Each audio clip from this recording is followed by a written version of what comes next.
ನೆಲೆಸಿ ಭಕ್ತರನ್ನು ಪೊರೆಯುತ್ತಿರುವ ಶ್ರೀ ದುರ್ಗಾಪರಮೇಶ್ವರಿ ಅಮ್ಮನವರ ಪಾದಾರವಿಂದಗಳಿಗೆ ಭಕ್ತಿಯಿಂದ ಕೊಡಮಟ್ಟು ವಾಲ್ಮೀಕಿ ಹಾಗೂ ಶ್ರೀ ರಾಮಚಂದ್ರನನ್ನು ಸ್ಮರಿಸಿಕೊಂಡು ಐಲಾ ಕ್ಷೇತ್ರದ ಆಶ್ರಯದಲ್ಲಿ ರಾಮಾಯಣ ಮಾಸಾಚರಣಾ ಕಾರ್ಯಕ್ರಮವನ್ನು ಹಮ್ಮಿಕೊಂಡಿದ್ದು, ರಾಮಾಯಣ ಮಾಸದಲ್ಲಿ ರಾಮಾಯಣ ಪಠಣ ಮತ್ತು ಪಾರಾಯಣ ಮಾಡುವುದು ಒಂದು ಸಂಪ್ರದಾಯವಾಗಿದ್ದು, ಆ ಮೂಲಕ ಭಗವಾನ್ ಶ್ರೀರಾಮಚಂದ್ರನ ಆದರ್ಶಗಳನ್ನು ಮತ್ತು ಜೀವನ ಮೌಲ್ಯಗಳನ್ನು ನೆನಪಿಟ್ಟುಕೊಳ್ಳುವುದು ಹಾಗೂ ನಮ್ಮ ಬದುಕಿನಲ್ಲಿ ಅವುಗಳನ್ನು ಅಳವಡಿಸಿಕೊಂಡು ನಮ್ಮ ಸಮಾಜವನ್ನು ಸುಭಿಕ್ಷವನ್ನಾಗಿಸುವುದು. ಪೂರ್ವಂ ರಾಮ ತಪೋವನಾಭಿಗಮನಂ ಹತ್ವಾಂ ಮೃಗಂ ಕಾಂಚನಂ ವೈದೇಹಿ ಹರಣಂ ಜಟಾಯುಮರಣಂ ಸುಗ್ರೀವ ಸಂಭಾಷಣಂ ವಾಲಿ ನಿಗ್ರಹಣಂ ಸಮುದ್ರತರಣಂ ಲಂಕಾಪುರಿ ದಾಹನಂ ಪಶ್ಚಾತ್ ರಾವಣ ಕುಂಭಕರ್ಣ ಹತನಂ ಏತದ್ಹಿ ರಾಮಾಯಣಂ ಎಂಬೀ ಶ್ಲೋಕದ ಮೂಲಕ ರಾಮಾಯಣ ಮಹಾಕಾವ್ಯದ ಪ್ರಮುಖ ಘಟನೆಗಳು ವರ್ಣಿತವಾಗಿದೆ. ಸುಮಾರು 24,000 ಶ್ಲೋಕಗಳ ಮೂಲಕ ಆದಿಕವಿ ವಾಲ್ಮೀಕಿಯಿಂದ ರಚನೆಗೊಂಡು ಅದ್ಭುತ ಕಾವ್ಯವಾಗಿ ನಮ್ಮ ಮುಂದಿದೆ, ಬದುಕಿಗೆ ಮಾರ್ಗದರ್ಶನವಾಗಿದೆ. ರಾಮಾಯಣ ಮಹಾಕಾವ್ಯವು ಮುಖ್ಯವಾಗಿ ಅಯೋಧ್ಯೆ, ಲಂಕೆ, ಕಿಷ್ಕಿಂಧೆ ಎಂಬ 3 ಪಟ್ಟಣಗಳು, ಮಾನವ, ದಾನವ, ಕಪಿಗಳ ಸಂಸ್ಕೃತಿಯನ್ನು ತಿಳಿಸಿಕೊಡುತ್ತವೆ. ರಾಮಾಯಣವು ಹಲವಾರು ಆದರ್ಶ ವ್ಯಕ್ತಿಗಳನ್ನು, ಅವರ ಗುಣವಿಶೇಷಗಳನ್ನು ನಮಗೆ ಪರಿಚಯಿಸುತ್ತದೆ. ವಸಿಷ್ಠರ ಧೀಮಂತಿಗೆ, ಹನುಮಂತನ ಸೇವೆ, ಶಬರಿಯ ಭಕ್ತಿ, ಇಂದ್ರಜಿತನ ಪರಾಕ್ರಮ, ಲಕ್ಷ್ಮಣನ ಸೇವೆ, ಭರತನ ಪ್ರೀತಿ ಇವೆಲ್ಲರಿಗೂ ಕಲಶಪ್ರಾಯವಾಗಿ ಪ್ರಭು ಶ್ರೀರಾಮಚಂದ್ರ ನಮ್ಮ ಕಣ್ಣ ಮುಂದೆ ಹೆಚ್ಚು ಆದರ್ಶವಾಗಿ ನಿಲ್ಲುತ್ತಾನೆ. ಹಾಗಾಗಿಯೇ ಪ್ರಪಂಚದ ಜನರು ರಾಮಾದಿಗಳಂತೆಯೇ ನಡೆಯಬೇಕೇ ಹೊರತು ರಾವಣಾದಿಗಳಂತಲ್ಲ ಎಂಬ ಮಾತನ್ನು ಸದಾ ಹೇಳುತ್ತಿರುತ್ತಾರೆ. ರಾಮ ರಾಮ ಎಂಬ ನಾಮವನ್ನು ಉಚ್ಚರಿಸಲು ಕಷ್ಟಪಡುತ್ತಿದ್ದ ಬೇಡ, ಮರ ಮರ ಎಂದು ಮತ್ತೆ ಮತ್ತೆ ಹೇಳುವುದರಿಂದ ರಾಮನಾಮ ಸ್ಮರಣೆ ಮಾಡುತ್ತಲೇ ಹಲವಾರು ವರ್ಷಗಳ ತಪಸ್ಸು ಮಾಡುತ್ತಾ ತನ್ನ ಮೇಲೆ ಹುತ್ತ ಬೆಳೆದು ನಾರದ ಮಹರ್ಷಿಗಳು ಆ ದಾರಿಯಲ್ಲಿ ಬಂದವರೇ ಹುತ್ತದೊಳಗಿಂದ ರಾಮನಾಮ ಸ್ಮರಣೆ ಕೇಳಿ ಬರಲಾಗಿ ಅವನನ್ನು ಎಚ್ಚರಿಸುತ್ತಾರೆ. ಸಂಸ್ಕೃತದಲ್ಲಿ ಹುತ್ತಕ್ಕೆ ವಲ್ಮೀಕ ಎನ್ನುವರು. ವಲ್ಮೀಕದಿಂದ ಹೊರ ಬಂದವನು ವಾಲ್ಮೀಕಿ. ಅವನಿಗೆ ಶ್ರೀರಾಮಚಂದ್ರನ ದಿವ್ಯ ಚರಿತ್ರೆಯನ್ನು ನಾರದರು ತಿಳಿಸುತ್ತಾರೆ. ಆ ಮೂಲಕ ವಾಲ್ಮೀಕಿಯಿಂದ ಪ್ರಪಂಚದ ಅತ್ಯದ್ಭುತ ಸಾಹಿತ್ಯ ರೂಪವಾದ ನಮಗೆಲ್ಲ ಪ್ರೇರಣಾದಾಯಕವಾದ ರಾಮಾಯಣವು ಮೂಡಿಬರುತ್ತದೆ. ರಾಮಾಯಣ ಮಾಸಾಚರಣೆಯ ಈ ಸಂದರ್ಭದಲ್ಲಿ ರಾಮಾಯಣ ಕಥೆಯನ್ನು ನಿತ್ಯ ಆಲಿಸಿ ನಾವೆಲ್ಲ ಕೃತಜ್ಞರಾಗೋಣ. ಈ ಆಷಾಢ ಮಾಸದಲ್ಲಿ ಶ್ರೀರಾಮಚಂದ್ರ ದೇವರ ಕಥಾಶ್ರವಣ ಮಾಡಿ ಪುನೀತರಾಗಲು ಆಗಮಿಸಿರುವ ಎಲ್ಲ ಭಗವದ್ಭಕ್ತರಿಗೂ ವಂದಿಸುತ್ತಾ, ಪುಣ್ಯಪ್ರದವಾದ ರಾಮಾಯಣ ಮಹಾಕಾವ್ಯದ ಪುತ್ರ ಕಾಮೇಷ್ಟಿ ಎಂಬ ವಿಚಾರದ ಬಗ್ಗೆ ನನಗೆ ಗುರುಮುಖೇನ ಲಭ್ಯವಾದ ಮಾಹಿತಿಗಳನ್ನು ನಿಮ್ಮ ಜೊತೆ ಹಂಚಿಕೊಳ್ಳುತ್ತಿದ್ದೇನೆ. ರಾಮಾಯಣ ಮಹಾಕಾವ್ಯವು ಬಹು ಪುರಾತನವೂ ಪರಮ ಪಾವನವೂ ಆದ ಪುಣ್ಯಕಾವ್ಯ. ಈ ಕಾವ್ಯದ ಪ್ರಧಾನ ಬಿಂದುವೆ ಮರ್ಯಾದಾ ಪುರುಷೋತ್ತಮ ಶ್ರೀರಾಮಚಂದ್ರ. ರಾಮಚಂದ್ರ ದೇವರ ನಾಮಸ್ಮರಣೆ ಭವಬಂಧನವನ್ನು ದೂರ ಮಾಡುವುದಲ್ಲದೆ ಜೀವಿಯ ದುರಿತ ದೋಷಗಳನ್ನು ನಾಶಪಡಿಸಿ ಶಾಶ್ವತವಾದ ಸಾಯುಜ್ಯ ದೊರೆಯುವಂತೆ ಮಾಡುವುದು. ಹಿರಿಯರಾದ ಪುರಂದರದಾಸರು ಶ್ರೀರಾಮನ ನಾಮವನ್ನು ಮಂತ್ರ ಎಂಬುದಾಗಿ ಕರೆದಿದ್ದಾರೆ. ಬರಿಯ ಉಚ್ಚಾರ ಮಾತ್ರದಿಂದಲೇ ಜನ್ಮ ಜನ್ಮಾಂತರದ ಪಾಪರಾಶಿಗಳನ್ನು ನಾಶ ಮಾಡಬಲ್ಲ ಸಾಮರ್ಥ್ಯ ಈ ನಾಮಕ್ಕಿದೆ. ಆ ಮಂತ್ರ ಈ ಮಂತ್ರ ಜಪಿಸಿ ನೀ ಕೆಡಬೇಡ, ಸೋಮಶೇಖರ ತನ್ನ ಭಾಮೆಗೆ ಪೇಡಿದ ಮಂತ್ರ. ರಾಮ ಮಂತ್ರವ ಜಪಿಸೋ ಹೇ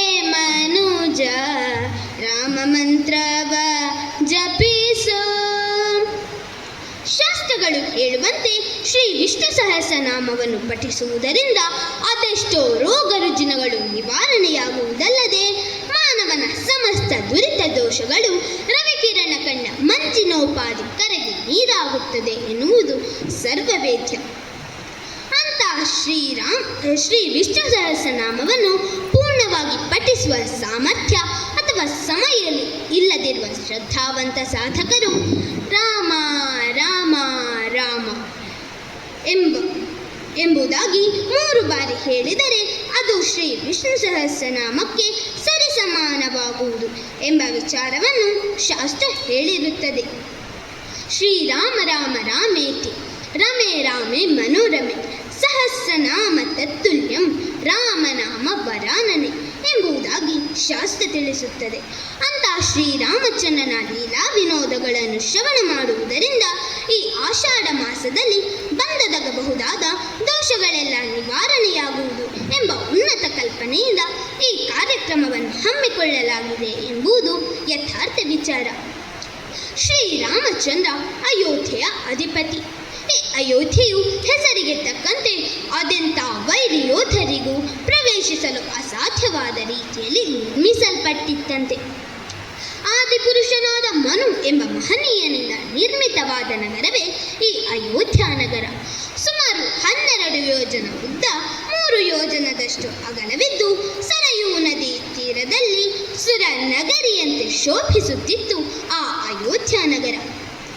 ಈ ಅಯೋಧ್ಯೆಯ ಅರಸು ದಶರಥ ಮಹಾರಾಜ. ಸತ್ಯಸಂಧ, ಧರ್ಮನಿಷ್ಠ, ಮಹಾಶೂರ, ಧೀರ, ಪರಾಕ್ರಮಿ, ಮಹಾನ್ ಸಾತ್ವಿಕ ಪುರುಷ.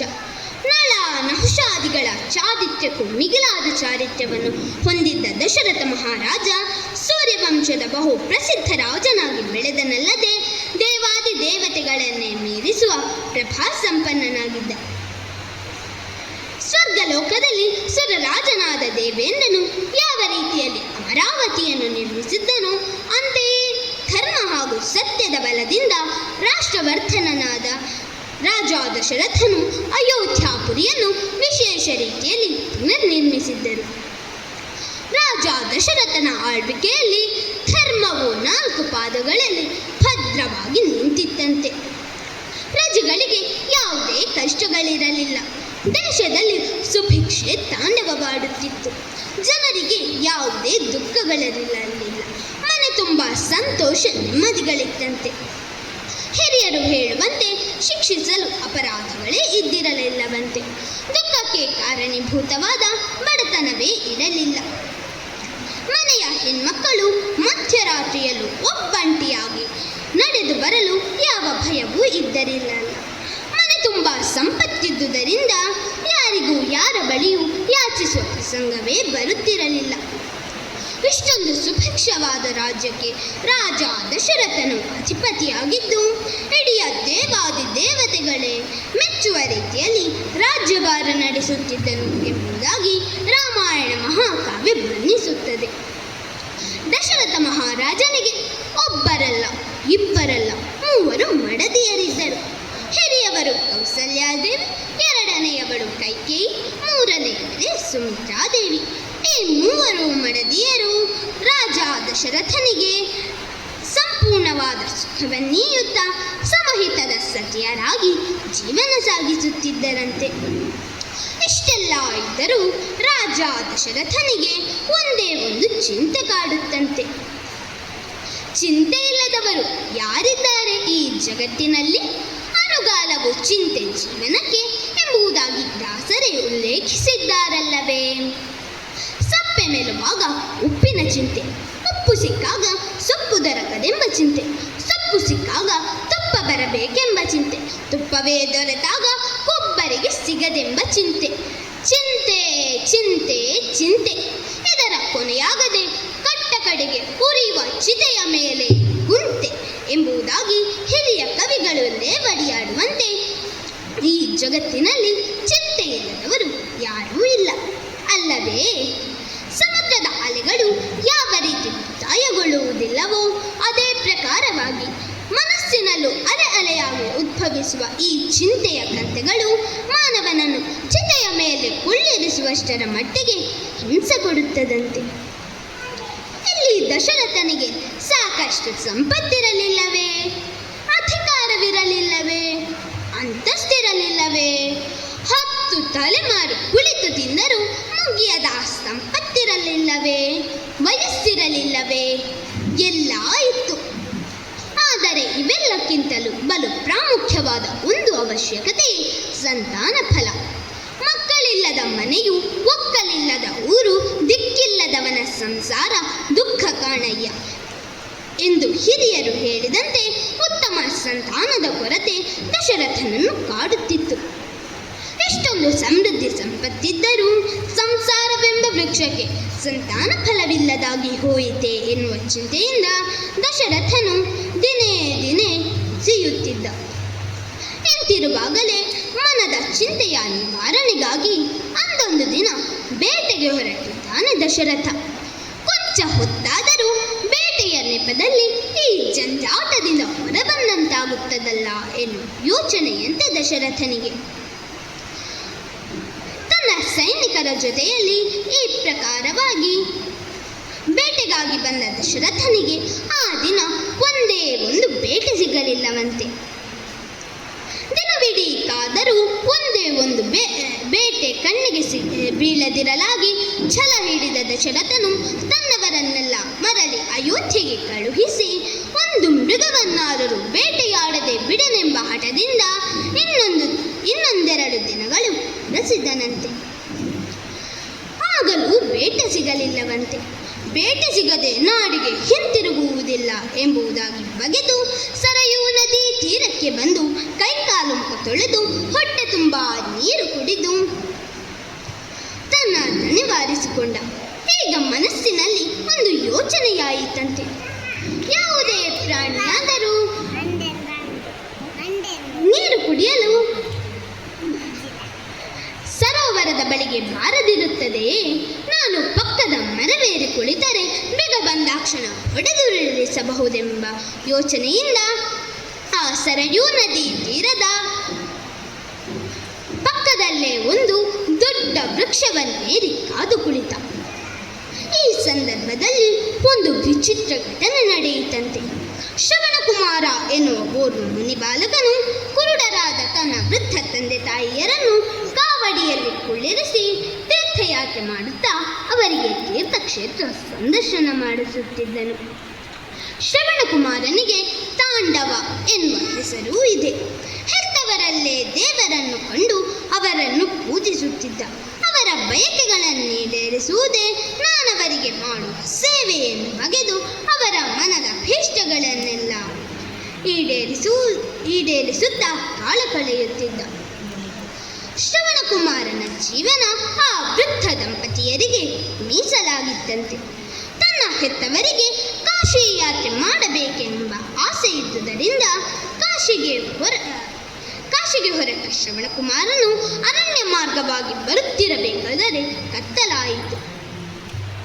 ಆ ಮುದಿ ಮಾತಾಪಿತರಿಗೆ ಬಳಲಿಕೆಯಿಂದ ಬಾಯಾರಿಕೆಯಾಗಿ ಕುಡಿಯಲು ನೀರು ತಾ ಎಂಬುದಾಗಿ ಶ್ರವಣಕುಮಾರನಲ್ಲಿ ಭಿನ್ನವಿಸಿದಾಗ ಅವರನ್ನು ಸುರಕ್ಷಿತವಾದ ಮರವೊಂದರ ಕೆಳಗೆ ಕುಳ್ಳಿರಿಸಿ ನೀರನ್ನರಸುತ್ತಾ ಬಂದು ಸರಯೂ ನದಿ ತಟವನ್ನು ಕಂಡು ಸಂತಸದಿಂದ ಅಲ್ಲೇ ತೊಳೆದು ನೀರು ಕುಡಿದು ತಾನು ತಂದ ತಂಬಿಗೆಯಲ್ಲಿ ನೀರು ತುಂಬಿಸತೊಡಗಿದ. ತಂಬಿಗೆಯೊಳಗೆ ನೀರು ತುಂಬುವ ಸದ್ದು ಪ್ರಾಣಿಯೊಂದು ನೀರು ಕುಡಿಯುವ ಧ್ವನಿಯಂತೆ ಕೇಳಿ ಬಂತಂತೆ. ಆ ಕೂಡಲೇ ಪಕ್ಕದ ಮರವೇರಿ ಮೃಗದ ಆಗಮನದ ನಿರೀಕ್ಷೆಯಲ್ಲಿದ್ದ ದಶರಥನು ತಡ ಮಾಡದೆ ತನ್ನ ಧನಸ್ಸಿಗೆ ಶರವೊಂದನ್ನು ಅನುಸಂಧಾನ ಮಾಡಿ ಶಬ್ದ ಬಂದ ಕಡೆಗೆ ಗುರಿ ಇಟ್ಟನಂತೆ ದಶರಥ. ಶಬ್ದವೇದಿ ವಿದ್ಯೆ ತಿಳಿದಿದ್ದ ದಶರಥನ ಧನಸ್ಸಿನಿಂದ ಹೊರಟ ಬಾಣ ಗುರಿ ತಪ್ಪಲಿಲ್ಲ. ನೇರವಾಗಿ ಬಂದು ಶ್ರವಣಕುಮಾರನ ಎದೆಗೆ ಠಮ್ಮೆಂದು ಬಡಿದೇ ಬಿಟ್ಟಾಗ ಹಾ ಶಂಕರ, ಮಹಾದೇವ, ಹರಹರ, ಅಯ್ಯೋ ಎನ್ನುತ್ತಾ ಕೆಳಕುಸಿದನಂತೆ ಶ್ರವಣಕುಮಾರ. ಈ ಪ್ರಕಾರ ಮಾನವ ಧ್ವನಿ ಕೇಳಿ ಬರಲಾಗಿ ದಶರಥನ ಜಂಘಾಬಲವೇ ಉಡುಗಿ ಹೋಯಿತಂತೆ. ಹಾಗಿದ್ದರೆ ನಾನು ಬಾಣ ಬಿಟ್ಟದ್ದು ಪ್ರಾಣಿಗಲ್ಲ, ಮಾನವನಿಗೆ ಎಂದು ತಿಳಿದಾಗ ಆ ಮರದಿಂದ ಜರ್ರನೆ ಕೆಳಗಿಳಿದ. ಆತನ ಬೇಟೆಯ ಉತ್ಸಾಹವೂ ಸಹ ಈಗ ಜರ್ರನೆ ಇಳಿದಿತ್ತಂತೆ. ಓಡೋಡಿ ಬಂದು ನೋಡಿದರೆ ಅಲ್ಲಿ ಆ ಮುನಿ ಕುಮಾರ ರಕ್ತದ ಮಡುವಿನಲ್ಲಿ ವಿಲವಿಲನೆಂದು ಒದ್ದಾಡುತ್ತಿದ್ದಾನೆ. ಅವಸರವಾಗಿ ಬಂದು ಆ ಬಾಲಕನ ಎದೆಗೆ ನಾಟಿದ್ದ ಶರವನ್ನು ಕಿತ್ತು ತೆಗೆಯುತ್ತಾನೆ ದಶರಥ. ಆದರೆ ಜೀವದಲ್ಲಿದ್ದ ಶ್ರವಣ ಕುಮಾರ ತನ್ನ ವೃತ್ತಾಂತವನ್ನೆಲ್ಲ ನುಡಿದವನೇ ತನ್ನ ಹೆತ್ತ ತಂದೆ ತಾಯಿಯರ ದಾಹ ನಿವಾರಣೆಗಾಗಿ ಈ ಜಲಶೋಧನೆಯಿಂದ ಬಂದಿದ್ದೇನೆ. ಪಾಪ ಆ ಮುದಿ ಜೀವಗಳು ಬಾಯಾರಿಕೆಯನ್ನು ತಾಳಲಾರವು.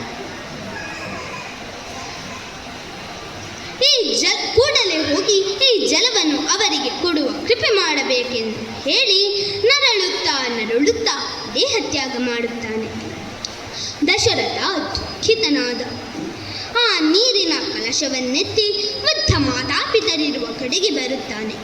ಈತನ ಕಾಳ ಸಪ್ಪಳ ದನಿ ಕೇಳಿ ಮಗನೇ ಬಂದನೆಂದು ತಿಳಿದು ಆ ವೃದ್ಧರು, ಕಂದ, ಯಾಕೆ ಇಷ್ಟು ತಡ ಮಾಡಿದೆ? ಈ ಮುದಿ ಜೀವಗಳು ಬಾಯಾರಿ ಬಳಲಿದ್ದಾರೆಂದು ತಿಳಿಯದೆ ನೀರಾಟವಾಡುತ್ತಾ ಹೊತ್ತು ಕಳೆದೆಯಾ ಕಂದ? ಹೋಗು, ಅಮ್ಮನಿಗೆ ಮೊದಲು ನೀರು ಕುಡಿಸು, ಹೋಗು ಎನ್ನುತ್ತಾ ಆ ವೃದ್ಧ ತಂದೆ ಅವಸರಪಡಿಸಲಾಗಿ ದಶರಥ ಗದ್ಗದಿತ ಧ್ವನಿಯಲ್ಲಿ, ಸ್ವಾಮಿ, ನಾನು ನಿಮ್ಮ ಮಗನಲ್ಲ, ಈ ಅಯೋಧ್ಯೆಯನ್ನಾಡುತ್ತಿರುವ ದಶರಥ ಮಹಾರಾಜ. ನಿಮ್ಮ ಮಗ ಬಂದಿಲ್ಲ. ಅವನು ಈ ಪಾಪಿಯ ಕರದಿಂದ ಆಕಸ್ಮಿಕವಾಗಿ ಹೊರಬಂದ ಶರದಿಂದ ಪ್ರಾಣ ಕಳೆದುಕೊಂಡಿದ್ದಾನೆ ಎಂದಾಕ್ಷಣ ಆ ವೃದ್ಧ ಮಾತಾಪಿತರು ಒಮ್ಮೆಲೆ ಹಾ ಕುಮಾರ, ಹಾ ಕಂದ ಎನ್ನುತ್ತಾ ಅಲ್ಲೇ ಒಬ್ಬರ ಮೇಲೊಬ್ಬರು ಕುಸಿದರಂತೆ.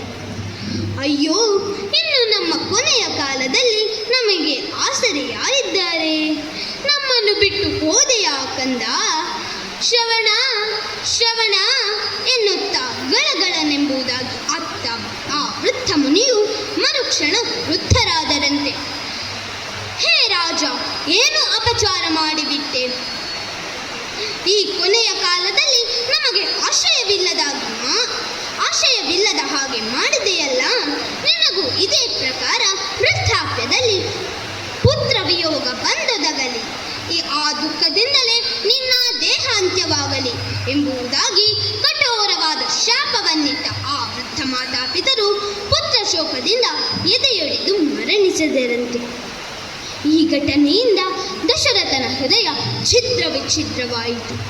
ಭಾರವಾದ ಹೃದಯದೊಂದಿಗೆ ಅರಮನೆಗೆ ಹಿಂತಿರುಗಿದ ದಶರಥ ಈ ವಿಚಾರವನ್ನೆಲ್ಲ ತನ್ನಂತರ್ಯದಲ್ಲೇ ಇರಿಸಿ ಮರುಗುತ್ತಿದ್ದ. ಒಂದು ಕಡೆ ಮಕ್ಕಳಿಲ್ಲ ಎನ್ನುವ ಕೊರಗು, ಇನ್ನೊಂದೆಡೆ ಆ ವೃದ್ಧ ವಿಪ್ರರಿಗೆ ಅನ್ಯಾಯವಿದಲ್ಲ ಎನ್ನುವ ಕೊರಗು.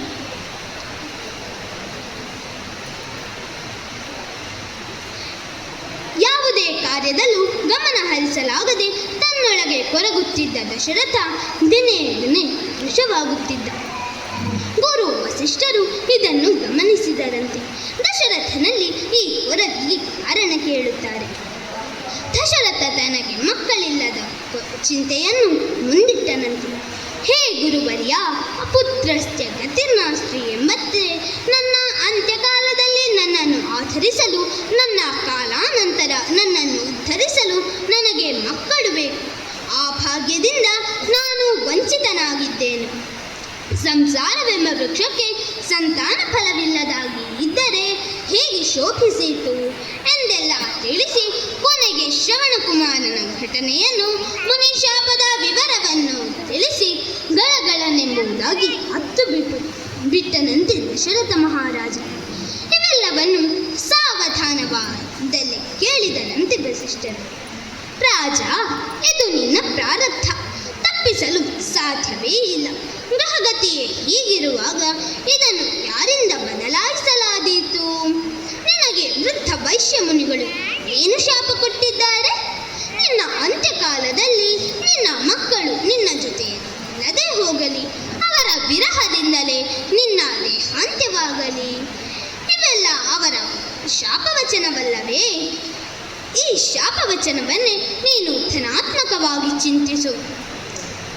ನಿನ್ನ ಅಂತ್ಯಕಾಲದಲ್ಲಿ ನಿನ್ನ ಮಕ್ಕಳು ನಿನ್ನ ಜೊತೆಗಿಲ್ಲದೆ ಹೋಗಲಿ ಎಂದರೆ ನಿನಗೆ ಮಕ್ಕಳಾಗುವ ಯೋಗ ಎಂದಾಯಿತಲ್ಲವೇ? ಹೀಗಾಗಿ ನಿನಗೆ ಈಗ ಸಂತಾನ ಯೋಗ ಕೂಡಿ ಬರುತ್ತಾ ಇದೆ. ಅದಕ್ಕೆ ಪೋಷಕವಾಗಿ ನೀನೇನು ಮಾಡಬಹುದೆಂಬುದನ್ನು ಯೋಚನೆ ಮಾಡು. ಪುತ್ರ ಕಾಮೇಷ್ಟಿ ಎನ್ನುವ ಒಂದು ಯಾಗವನ್ನು ನೀನು ಮಾಡಬೇಕು.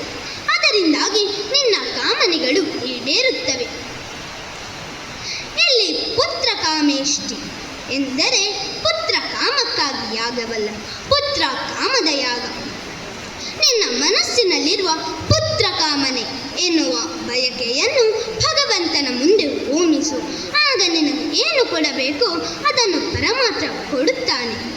ನಮ್ಮ ಜೀವನವನ್ನು ದಲ್ಲಿ ಏನೇನು ಬಯಕೆಗಳಿವೆಯೋ ಅವನ್ನೆಲ್ಲ ಭಗವಂತನ ಮುಂದೆ ನಾವು ಹೋಮ ಮಾಡಬೇಕು.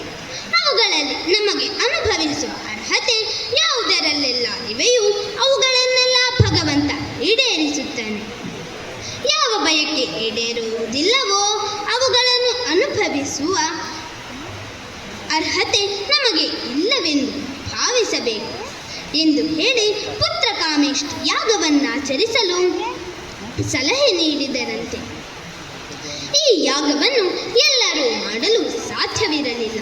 ಮುನಿಕುಲೋತ್ತಮರಾದ ವಿಭಾಂಡಕ ಪುತ್ರ ಋಷ್ಯಶೃಂಗ ಮುನಿಯ ಕರ ಮೂಲಕ ಈ ಯಾಗವನ್ನು ಮಾಡೆಂಬುದಾಗಿ ವಸಿಷ್ಠರು ಸಲಹಿದ್ದ ಪ್ರಕಾರ ದಶರಥನು ಅಂಗದೇಶಕ್ಕೆ ಹೋಗಿ ಅಲ್ಲಿಯ ರಾಜನಾದ ರೋಮಪಾದನಲ್ಲಿ 15 ದಿನವಿದ್ದು ಆತನ ಆತಿಥ್ಯ ಸ್ವೀಕರಿಸಿ ಅವನ ಅಳಿಯನಾಗಿರುವ ಋಷ್ಯಶೃಂಗನನ್ನು ಕಂಡು ಅವನಿಗೆ ನಮಸ್ಕರಿಸಿ ಪುತ್ರ ಕಾಮೇಷ್ಟಿ ಯಾಗ ವಿಚಾರವನ್ನೆಲ್ಲ ತಿಳಿಸಿ ಆ ಯಜ್ಞ ಕಾರ್ಯ ನಡೆಸಿಕೊಡಬೇಕೆಂಬುದಾಗಿ ಆಮಂತ್ರಿಸಿದ. ಋಷ್ಯಶೃಂಗರು ಒಪ್ಪಿದರು. ಪುತ್ರ ಕಾಮೇಷ್ಟಿ ಮಾಡುವ ಮುನ್ನ ಅಶ್ವಮೇಧ ಯಾಗವನ್ನು ಮಾಡಬೇಕು. ಜಗತ್ತಿನ ಎಲ್ಲ ರಾಜ ಮಹಾರಾಜ ಚಕ್ರವರ್ತಿಗಳು ದಶರಥನ ಆಧಿಪತ್ಯವನ್ನು ಒಪ್ಪಬೇಕು. ಅವರೆಲ್ಲರೂ ರಾಜನಿಗೆ ಕಪ್ಪ ಕಾಣಿಕೆ ನೀಡಬೇಕು. ಸಮರ್ಥ ಅಂಗರಕ್ಷಕರೊಡನೆ ಅಲಂಕರಿಸಲ್ಪಟ್ಟ ಯಾಗದ ಕುದುರೆ ದೇಶ ದೇಶಗಳಲ್ಲಿ 1 ವರ್ಷ ಸಂಚರಿಸಬೇಕು.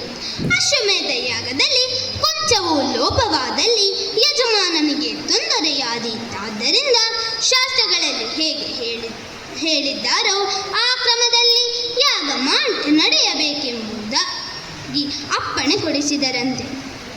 ಎಲ್ಲದಕ್ಕೂ ದಶರಥ ಮಹಾರಾಜ ಒಪ್ಪಿದ. ಸರಯೂ ನದಿ ತೀರದ ಉತ್ತರ ಭೂಮಿಯಲ್ಲಿ ಯಜ್ಞ ಭೂಮಿ ಸಿದ್ಧವಾಯಿತಂತೆ. ಇಡೀ ಅಯೋಧ್ಯೆಗೆ ಇದು ಸಂಭ್ರಮ ಕಾಲವಾಗಿತ್ತು. ಯಾವುದಕ್ಕೂ ತೊಂದರೆಯಾಗದಂತೆ ಯಾಗ ನಡೆಯಲು ನಿಶ್ಚಯವಾಯಿತು. ದಿಶೆಯ ರಾಜ ಮಹಾರಾಜರುಗಳನ್ನು ಆಮಂತ್ರಿಸಲಾಯಿತು. ನಿಪುಣರಾದ ಬ್ರಾಹ್ಮಣರು, ಜ್ಯೋತಿಷಿಗಳು, ನಟರು, ನರ್ತಕರೆಲ್ಲ ಬಂದು ಸೇರಿದರು. ಯಜ್ಞ ಸಂದರ್ಭದಲ್ಲಿ ಯಾರೇ ಬಂದು ಏನೇ ಕೇಳಿದರೂ ಕೊಡಬೇಕೆಂಬ ಸಂಕಲ್ಪವೂ ಆಯಿತು. ಈ ಪ್ರಕಾರ 1 ವರ್ಷಗಳ ವ್ರತ ದೀಕ್ಷೆ ಪೂರ್ಣವಾಗಿದೆ. ದೇಶ ತಿರುಗಿದ ಆ ಯಾಗದ ಅಶ್ವ ಯಶಸ್ವಿಯಾಗಿ ಹಿಂದಿರುಗಿದೆ. ಆ ಯಾಗಾಶ್ವವನ್ನು ಕಟ್ಟುವ ಸಾಹಸ ಮಾಡದೇ ಇಲ್ಲವಂತೆ. ಎಲ್ಲರ ಕಪ್ಪ ಕಾಣಿಕೆಗಳಿಂದ ಅಯೋಧ್ಯೆ ತುಂಬಿ ಹೋಯಿತಂತೆ. ಕೊನೆಗೆ ಅಶ್ವಮೇಧ ಯಾಗ ಆರಂಭವಾಯಿತಂತೆ. ವಸಿಷ್ಠರ ನೇತೃತ್ವದಲ್ಲಿ ಋಷ್ಯಶೃಂಗ ಮುನಿಗಳೇ ಪ್ರಧಾನ ಗೋತ್ರವಾಗಿ ಯಾಗ ಆರಂಭವಾಯಿತು. 3 ದಿನಗಳ ಕಾಲ ವಿಧಿವತ್ತಾಗಿ ಯಾಗವನ್ನು ಮಾಡಿದರಂತೆ. ಯಾಗಾಂತ್ಯದಲ್ಲಿ ಮಾಡಬೇಕಾದ ಎಲ್ಲ ಕಾರ್ಯಗಳನ್ನು ವಿಧಿವತ್ತಾಗಿ ಮಾಡಿದನಂತೆ. ಈಗ ಅಶ್ವಮೇಧದಿಂದ ಸಕಲ ಪಾಪಗಳಿಂದಲೂ ಮುಕ್ತನಾದ ದಶರಥನಿಗೆ ಋಷ್ಯಶೃಂಗರು ಪುತ್ರ ಕಾಮೇಷ್ಟಿ ಯಾಗವನ್ನು ಕೈಗೊಂಡರಂತೆ. ದೇವಾದಿ ದೇವತೆಗಳೆಲ್ಲ ಮಹಾವಿಷ್ಣುವನ್ನು ಪ್ರಾರ್ಥಿಸಿ ದಶರಥನಿಗೆ ಮಗನಾಗಿ ಬಂದು ದುಷ್ಟ ಸಂಹಾರ ಕಾರ್ಯವನ್ನು ನಡೆಸಿಕೊಡಬೇಕೆಂಬುದಾಗಿ ಬೇಡಿಕೊಂಡರಂತೆ. ಈ ಪ್ರಕಾರ ಪ್ರಾರ್ಥಿಸುತ್ತಿರಲಾಗಿ ಯಜ್ಞದ ಪೂರ್ಣಾಹುತಿಯಾಗುತ್ತಿದ್ದ ಹಾಗೆಯೇ ಯಜ್ಞ ಕುಂಡದಿಂದ ವಿಶಾಲಕಾಯದ ಅತಲ ಭುಜಬಲ ಪರಾಕ್ರಮ ಕೆಂಪು ವಸನವನ್ನುಟ್ಟು ರಕ್ತವದನವುಳ್ಳ ಮಹಾಪುರುಷ ಪ್ರಕಟನಾದ. ಸಿಂಹ ಸಮಾನವಾದ ಕೇಶಗಳು, ಗಡ್ಡ ಮೀಸೆಗಳುಳ್ಳ ಆತ ದುಂದುಭಿ ಧ್ವನಿಯಲ್ಲಿ ಮಾತನಾಡಿದನಂತೆ. ಈ ಪ್ರಕಾರ ಹೊರಬಂದ ಆ ಮಹಾಪುರುಷನ ಕರದಲ್ಲಿ ಸುಪಾಯಸ ಪ್ರಸಾದವಿತ್ತು. ಇದನ್ನು ದಶರಥನಿಗೆ ನೀಡಿ ಸುಪಾಯಸವನ್ನು ನಿನ್ನ ಕೌಸಲ್ಯ, ಕೈಕೇಯಿ, ಸುಮಿತ್ರೆಯರಿಗೆ ನೀಡಲೆನ್ನಾಗಿ ದಶರಥನು ಆ ಪಾಯಸವನ್ನು ಸಮಾನವಾಗಿ 2 ಭಾಗವನ್ನಾಗಿ ಮಾಡಿ ಒಂದು ಭಾಗವನ್ನು ತನ್ನ ಹಿರಿಯ ರಾಣಿಯಾದ ಕೌಸಲ್ಯಗಿದ್ದ, ಇನ್ನೊಂದನ್ನು ಎರಡು ಭಾಗವನ್ನಾಗಿ ಮಾಡಿ ಒಂದು ಭಾಗವನ್ನು ಕೈಕೇಯಿಗಿದ್ದ, ಉಳಿದ ಭಾಗವನ್ನು 2 ಭಾಗವನ್ನಾಗಿ ಮಾಡಿ ಸುಮಿತ್ರಾದೇವಿಗೆ ನೀಡಿದಂತೆ ದಶರಥ. ರಾಣಿಯರೆಲ್ಲ ಆ ಪಾಯಸವನ್ನು ಭಕ್ತಿಯಿಂದ ಸ್ವೀಕರಿಸಿದರು. ಭಗವದ್ ಅನುಗ್ರಹದಿಂದ ಈ 3 ಸತಿಯರು ಗರ್ಭವತಿಯರಾದರು.